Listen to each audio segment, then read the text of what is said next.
I think one of those shots is a dud. If you want to test it with that hammer, you're free to. I got more important things to do tonight than die. Hello everybody, Sparkster1701 here. And we're taking a look at another Studio 86 figure. Probably one of the more beloved characters to come out of the 1986 film. This is Springer. Springer, of course, was the adventurous character throughout the film. And of course, having a major role and being a triple changer in the film certainly helped add to his popularity. While the original toy barely resembled how he appeared in the film, this is definitely an improvement.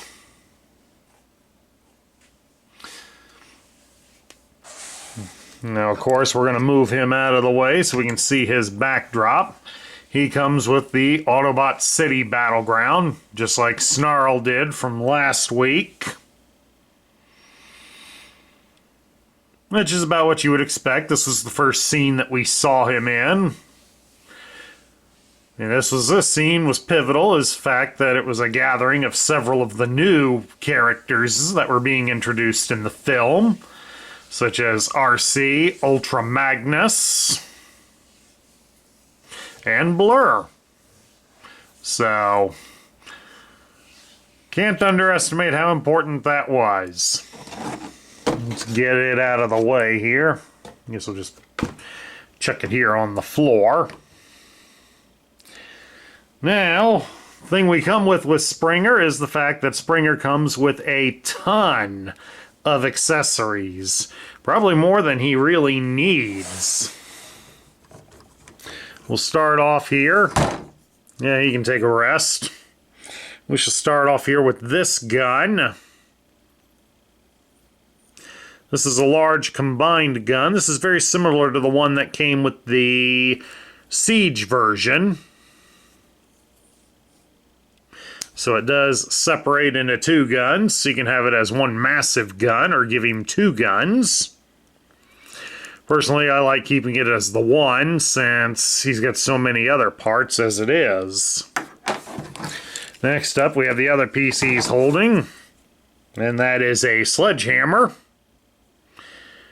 Features an indentation here on the one side that looks like it could fit the Autobot insignia. But they did not include that. But still, nice choice. And we also have this. This is one of the mortar rockets that would be fired from that launcher that he and the other Autobots used to try to destroy Devastator. And likely would have been, from the way it looked, it was obviously inflicting some harm onto Devastator. Until Devastator ripped off a section of wall and threw it at him. Then, of course, we almost dropped this on Larry. Sorry. Then Springer also has this gun. And this is sort of done as an homage to the Generation 1 toy, because this looks like the gun his original toy came with.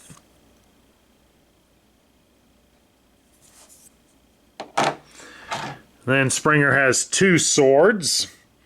This is the sword that you saw used in the cartoon during his fight with Wreck-Gar. Well, I shouldn't really technically call it a sword. The instructions on the Generation toy listed his sword as a lightsaber, but it did it in two words, lightsaber. Because if it was done as one word, it would be the weapon used by Jedi Knights and Sith Lords. And since Disney doesn't own Hasbro, yet, they can't use it like that, so it has to be done in two words. But at any rate, this is the sword to fight Wreck-Gar. So if you want to pose them like that, you can do that. Plus, we have this larger green sword, which is again done as an homage to the Generation 1 toy, because this is the sword that you'll use to make the rotor blades for his helicopter mode. The Generation 1 toy was set up like that, but it folded out in a different way. But all in all, you did get a lot of weapon options for Springer, but you also got a lot of options to display Springer as well. Because the instructions even show his arm cannon that was famously featured in the film. We get his right arm up like so. You rotate it at the elbow. Turn the hand back up.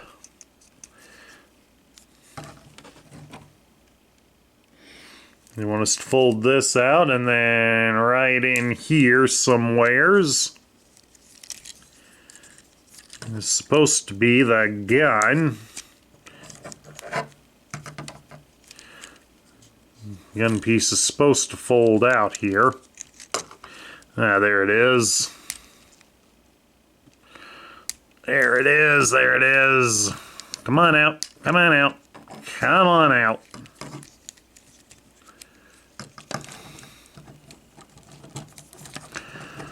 Just unfortunately, the rest of the arm doesn't come out enough to really make that worthwhile. Mine's probably stuck as well, so we're just gonna fold that back in.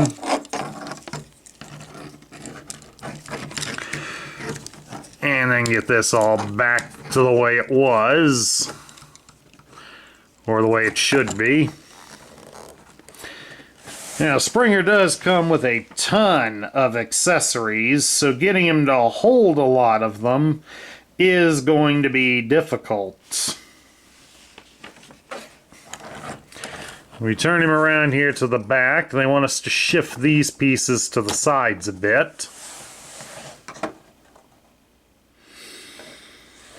because we're apparently going to take the big sword and we will plug it in here like that.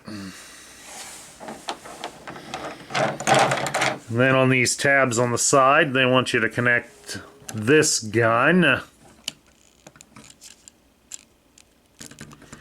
in like that. And on this side, we can plug in the hammer, provided we line it up properly.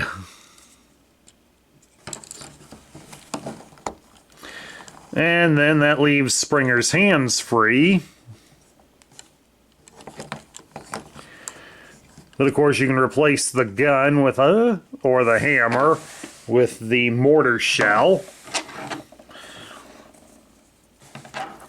Or the sword. The big sword in the back can be replaced with this gun. So you can get Springer to hold at least 5 of his accessories all at once. Not bad. Not really bad.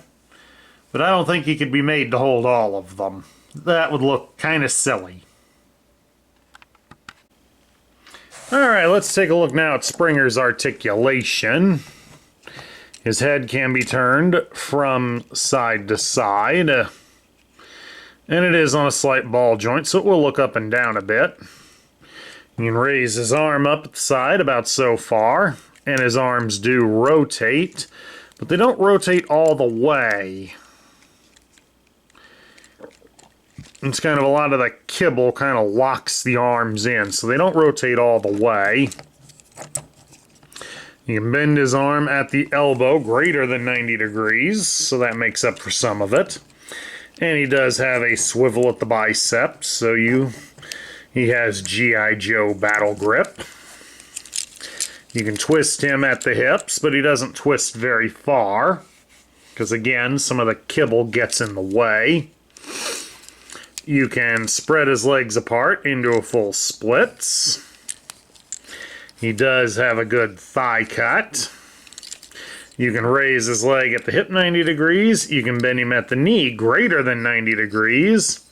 And you even have some ankle articulation. So he has fairly good articulation, but as a triple changer, again, it's kind of hampered by all the extra kibble needed for him. Okay, we're going to start transforming Springer. First off into the car. And we start off by making sure his shoulder pieces are on straight. Turn him around and unfold all this sections out from behind his shoulder pieces. Then you'll slide the shoulder pieces back so they rest entirely on the back of his arm. There's a post at the end piece that should line up with and connect into the bottom of his hand. So straighten the arms out and get it connected. So that way his arms are all lined up like that. Turn him back around to the front, and we're going to get the shoulders to separate out from the side of the body and fold the arms downwards. Come up here and we will move the head up like so.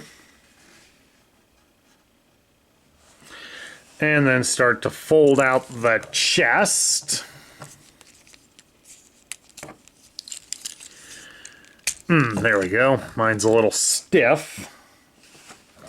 Once the chest is out like that, we can fold down these side pieces in it.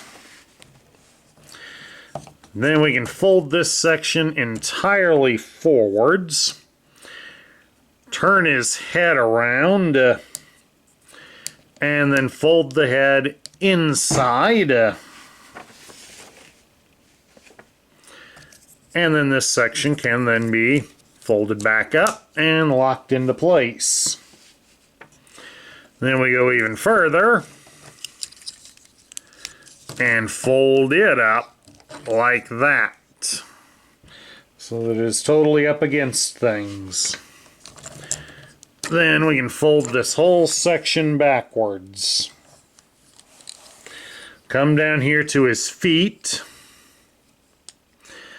And then fold them at the ankle towards the side so they come into each other. Then you can fold out these sections of his leg that have the wheels. Fold it out partially, because you're going to reach inside them and you will fold out these fins.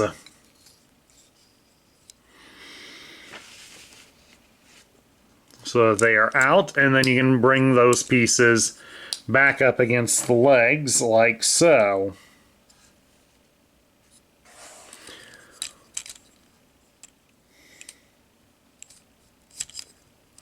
Then we're going to fold the feet back in and then bend them at the ankles so that his heels point outwards like so.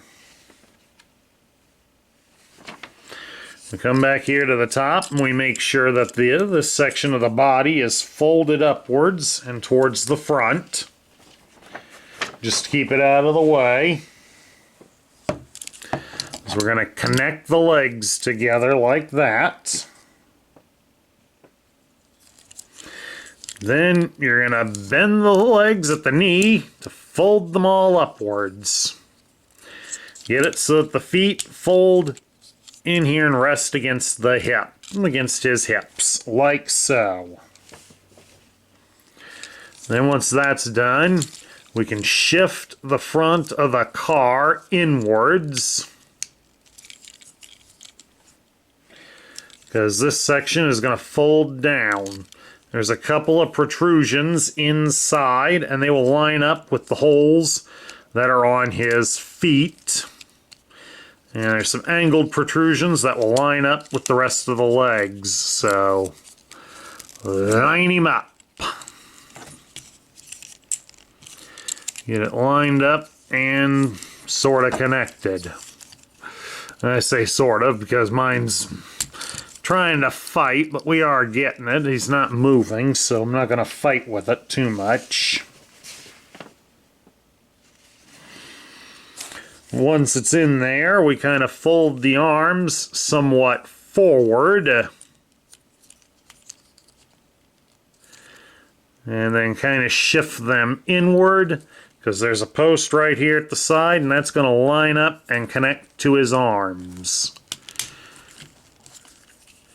At least, thankfully, that post can be manually moved by you. So if you're having some trouble, you can always adjust it that way so that it connects inward. And then there you have it, folks. Let's adjust the camera.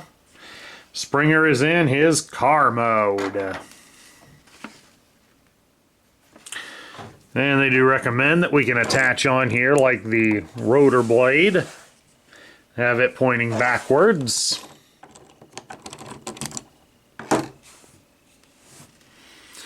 You can insert the lightsaber sword. But mine doesn't want to. No, it doesn't connect in that hole. It connects into this one near the front like that. Or we can go old school and plug the gun in.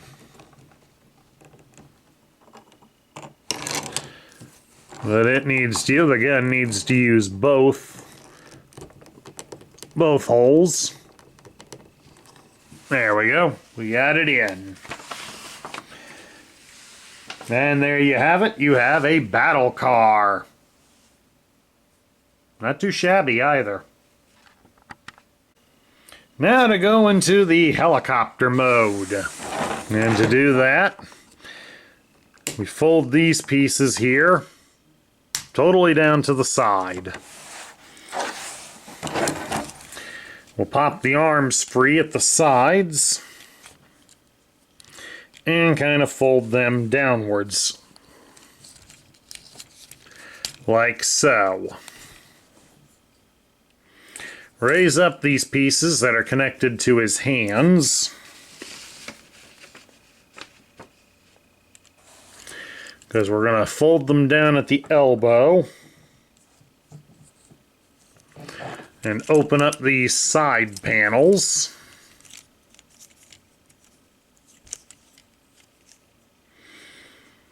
Pull the side panel out, rotate it.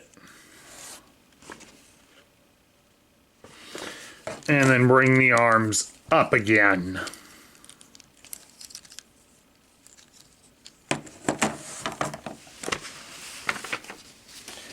Just the instructions here.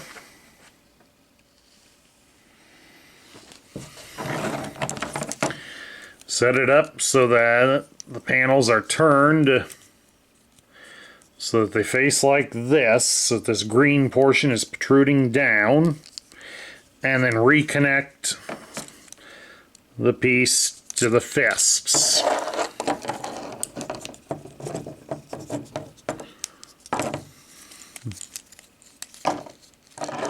Get that done here with the other arm. There we go. The only problem is that those panels don't like to stay put because there's really not enough clearance to push anything back in or for them to connect to.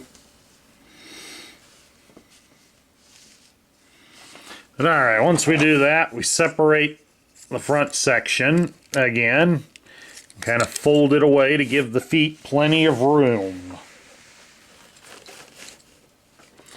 Because we're going to separate the legs.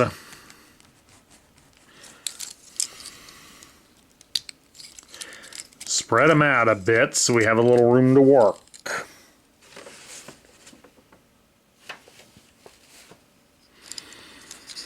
Once you've done that, we're going to fold back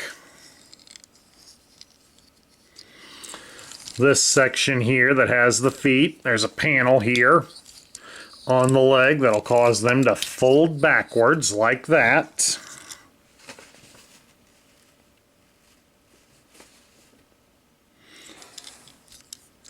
We're going to rotate the legs so that the tires face inside now.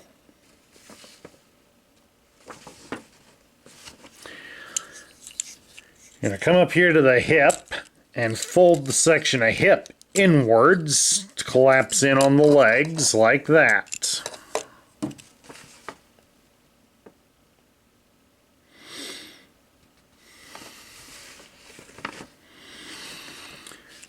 Then you'll come here to the ankle portion.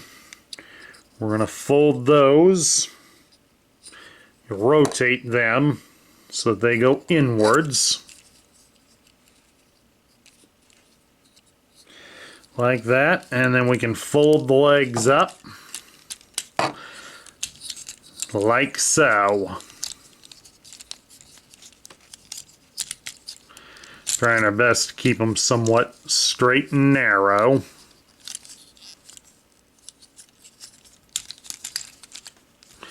There we go. Once that's done, you'll take the tire section and fold them outwards.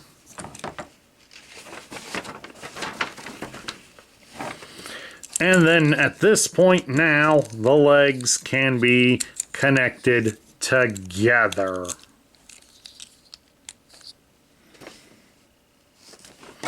Just like that, and then fold the tail sections together as well.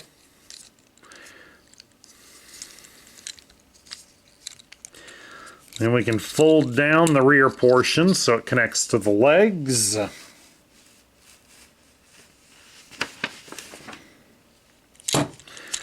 And then bring the arms in.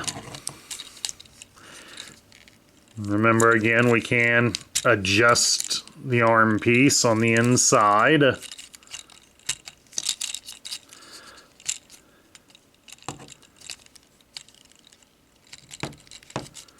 Get it connected in like that. Get the green sword, open it up, and connect it in. It would help if this panel over here had stayed put in the position it's supposed to be. But there we have it. Springer is in his helicopter mode.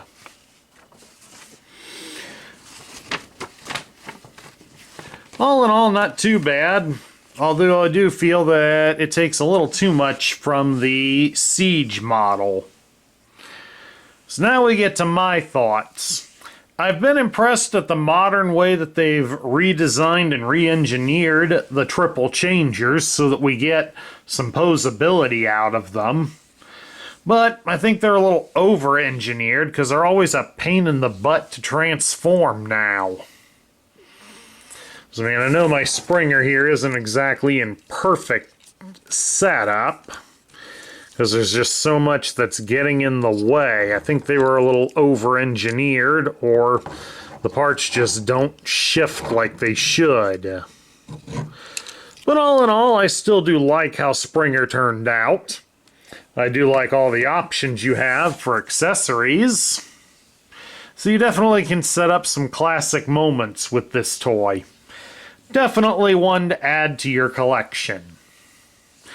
Unless, of course, you bought the Siege version. Then in that case, you're probably just as good. At any rate, that's my review of the Studio 86 version of Springer. I hope you all enjoyed it. Please do remember that if you love the content we feature on this channel, we would certainly appreciate some likes, shares, comments, and subscribe if you haven't done so already. This is Sparkster1701 saying I will catch you all later.